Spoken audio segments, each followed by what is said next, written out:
दा फाइनाली जायफ्रा टेट एग्जाम होगोन बा टेट लेभेलाव साख्रि मावगोन मोजां खबर सफैबाय आसामनि मिनिस्टार एडुकेशननि रनज पेगु बिथाङा फोसावबाय गोदान खबर एबा गोदान आपडेट दा BTC टेटनि साख्रि आसामनि टेटनि साख्रि जायफ्रा GT PGT LP UP नेगासिनो दङ मोजां खबर गोदान भेकेन्सि आरो एपइन्टमेन्ट डेट आरो लोगोसे नोंथांमोननि गासैबो जों बाव सावरायगोन बेखायनो भिडिअखौ नायजोब आरो जाय नोंथांमोना चेनेलाव गोदान साबस्क्राइब खालामना ला बेनो जाबाय बड' जब इनफो इउटुब चेनेलाव दा गोबाव खालामा जों डाइरेक्ट थांसै मेन पइन्टआव दा जों फैबाय SSC नि आन्दाराव आरो फैनाय लोगो लोगो मोजां खबरा बेनो जे आसामावहाय गोदान सरकार जाबाय नालाय आरो आसामावहाय गोदान सरकार जाबाय आरो मिनिस्टारा बेनो थाफिनबाय रनज पेगुआनो दा बेखायनो एग्जाम जासिगोन बेनो जाबाय आसाम स्पेशल टेटआ जाहैबाय बर' मिडियामनि थाखाय दा बे एग्जामा फैगौ 28 जुनाव बियो जागोन अके एन्ड एडमिटआ नोंथांमोना मोनगोन 12 जुनाव दा बेखायनो जों नैबाव नायोबानो अफिसियेल नटिफिकेसन माने गाबोन एडमिटखौ डाउनलड खालामना लानो हासिगोन आरो एग्जामा 28 जुनाव जागोन आरो बिनि रिजाल्टआ थाबनो मोनगोन जुलाइ दानावनो नोंथांमोना रिजाल्टखौ मोननो हासिगौ बेनो जाबाय मोजां खबर मानोना भेकेन्सि गासैबो रेडि जाजोबसिगोन बुंखादोंमोन बिथांमोना सरकार फैयोब्ला 75,000 नि खाथियाव LP UP लानानै GT PGT भेकेन्सियाव दङ आसाम स्टेटआव माने अल आसाम BTC खौ लाफानानै आरो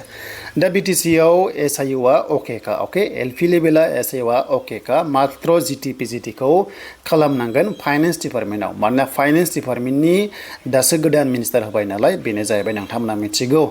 दानि फाइनेन्स मिनिस्टारा जाबाय जयन्त मल्ल बर' बिथाङा जानाय जाबाय अके थ' एप्रुभेल लाबोनांगोन SIU लाबोनांगोन बेनिफ्रायसो अफिसियेल नटिफिकेसन BTC आ फोसावनो हागोन आरो BTC नि रिजाल्टआ टेटआ माब्ला मोनगोन बेखौ जों जोबनायथिं सावरायगासिनो दङ दा बेसो जे मोजां खबरा जायफ्रा एडुकेसन लेभेलाव साख्रि मावनो गोसो दङ LP निफ्राय लानानै GT PGT सिम अके दा रिसेन्टलि HS पास जानायफोरा डिलेट कर्सखौ लाखादो मानोना फैगौ भेकेन्सिया हाजार अके नेक्स्ट 5 इयार्सआव माने दानिफ्राय लानानै सरकारा 75,000 भेकेन्सि होगोन आसाम स्टेटआव अब्ला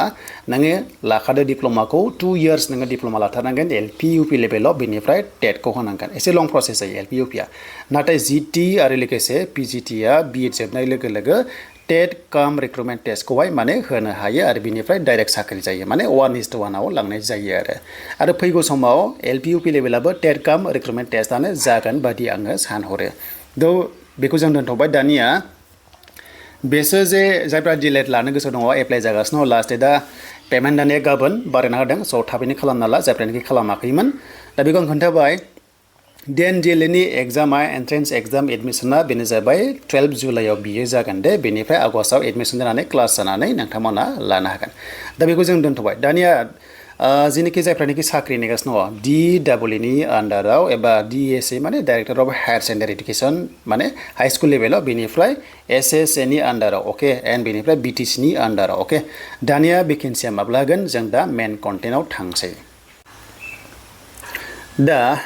बाथ्रा जाबाय मिनिस्टार बिथाङा मन्थ्रिया बुंदों जे 31 मार्च अके 2027 सिम सोर मास्टारफोरा फोरोंगिरिफ्रा रिटायारमेन्ट जागोन बा रिटायार जागोन बेखौ डाटाखौ दा बावैनो कालेक्सन खालामसिगोन बिनिफ्राय रोखा जागोन जे बेसेबां पस्टआ बे बोसोराव खालि दङ अके माने बे बोसोराव खालि पस्टआ आरो बे बोसोराव माने गोबां रिटायार जागोन नालाय बेनिफ्राय बेसेबां पस्टआ खालि दङ बेखौ हिसाब खालामनानै अफिसियेल नटिसखौ होगोन होनना बुंदों नाथाय मोनसे बाथ्राखौ बिथाङा बुंदों सिगांनि बादि जेनोखि लं प्रसेस अके सिगांना माने एडभार्टाइज होनायनिफ्राय बोसोरनै गाहाम बोसोरथाम गाहाम लायोमोन ना बेखौ माने एबार खालामनाय नंला माने एबार स्पिड खालामसिगोन बुहुत स्पिड जागोन जायखिजाया साख्रिया नोंथांमोना बे बोसोरावहाय माने बे फाइनान्सियेल इयारावहाय नोंथांमोना जागोन दा फाइनान्सियेल इयार होनोबा 31 मार्चसिम दङ 2027 बिनि सिगां नोंथांमोना मा साख्रि जागोन आरो दा बे रोखा बेनिफ्राय स्पिड खालामगोन होनना बुंदों दा अब्ला गोदान भेकेन्सिया जेनोखि आसाम स्पेशल टेट दा जिथुनिखि जागोन ना बेयाव पास जाबाथाय मोजां चान्स दङ अके दा बेखायनो दा एग्जामा जुनाव जानानै जुलाइआव रिजाल्ट मोननानै नोंथांमोना आसा दङ दा भेकेन्सिया माब्ला ओंखारगोन अके स' भेकेन्सिया नैबे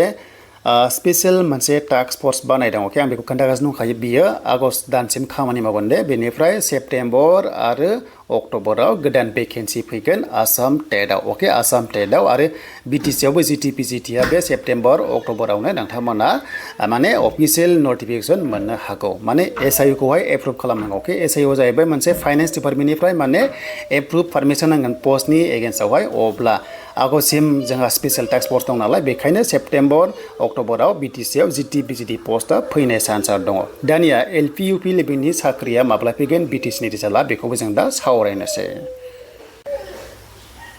दा जों जोबनाय फैबाय बेनो जाबाय मिनिस्टारा सिगनेल हरबाय नङा होमबा थाबनि रिजाल्टखौ होनांसिगौ बेनो जाबाय खामानि मावगासिनो दं नाथाय रोखाखा जे SIU आ BTC ना दंखायो अके BTC ना दंखायो बेखायनो BTC नि एपइन्टमेन्ट लेटारा नोंथांमोना थाबनो मोनगोन नाथाय मोनसे बाथ्रा रिजाल्टआ होनोबा बे दाननि लास्ट जोबनायथिं नोंथांमोननि रिजाल्टआ फैगोन अके लास्ट दान जोबनायनि बे जुननि लास्ट 20 निफ्राय 30 नि गेजेराव रिजाल्टआ फैनाय चान्सआ दङ